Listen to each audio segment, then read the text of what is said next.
Bonjour et bienvenue sur le blog J'arrête de râler. Ici Christine Levicki. Alors aujourd'hui, je viens à vous avec une petite vidéo pour vous partager une grande leçon que j'ai eue aujourd'hui. Cette leçon m'est arrivée aujourd'hui suite à des conseils de quelqu'un de très sage qui m'avait donné ce conseil il y a quelques années. Et aujourd'hui, j'ai vraiment eu l'opportunité d'utiliser cet outil.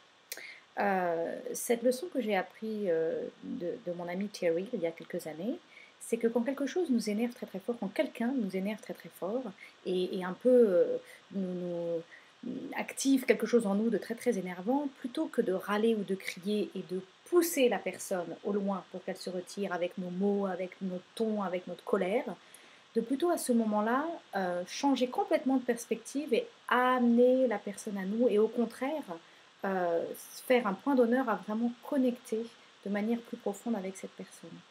Je pense que cette leçon de vie est valide avec tout type de personnes, tout type de relations, euh, et tout particulièrement avec nos enfants. Et moi, c'est avec ma fille que ça m'est arrivé ce matin. Crise majeure dans la cour de récréation ce matin. Je me retrouve avec une petite fille qui, finalement, à travers toute la matinée, entre le moment où elle s'est levée et le moment où elle doit rentrer en classe, s'est retrouvée à différents moments extrêmement stressée par rapport au temps. Et donc beaucoup poussée, et à un moment donné, elle a complètement perdu pédale et elle est partie en vrille. Et c'est vrai que dans ces moments-là, la réaction, c'est de dire tais-toi, arrête, c'est pas possible, je peux rien faire avec toi.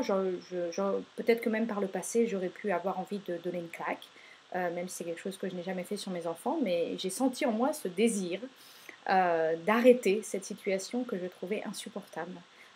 Et de vraiment dire stop, c'est pas possible, avec mes mots, avec le ton de ma voix.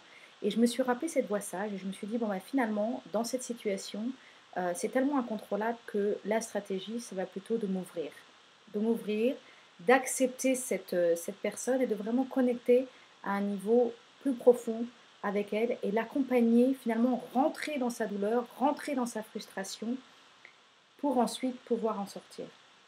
Donc, pour être très précis, donc ma fille était très très stressée avec différentes choses qui l'avaient stressée aujourd'hui, alors que d'habitude on a des matinées assez calmes, mais il y avait beaucoup de choses qui se passaient aujourd'hui. Et donc quand la cloche ça sonnait pour rentrer en classe, elle est complètement partie en vrille parce qu'elle n'était pas prête et elle était incontrôlable. Et donc j'ai pu avec elle, plutôt d'essayer de la pousser, de dire maintenant tu rentres en classe, c'est l'heure, j'ai pu prendre le temps avec elle de retracer tout ce qui s'était passé depuis le matin et de vraiment connecter avec pourquoi elle se sentait comme ça, qu'est-ce qui se passait en elle, qu'est-ce qu'elle ressentait et pourquoi c'était difficile. Et donc voilà, c'est une belle leçon que j'ai apprise ce matin qui m'a permis de ne pas râler. Et j'ai vraiment eu à un moment donné, j'ai senti que ça bouillonnait et que j'allais bientôt faire. Et bien au contraire, j'ai réussi à tourner et à dire bon, ok, finalement, plutôt que ce soit on va essayer de faire. Et je me suis ouverte et j'ai réussi à débloquer la situation. Euh, et je réalise après coup que si j'avais crié, ça aurait vraiment pas fait avancer le schmilblick. Voilà, si vous avez d'autres situations comme ça à partager, je suis très intéressée. Au revoir.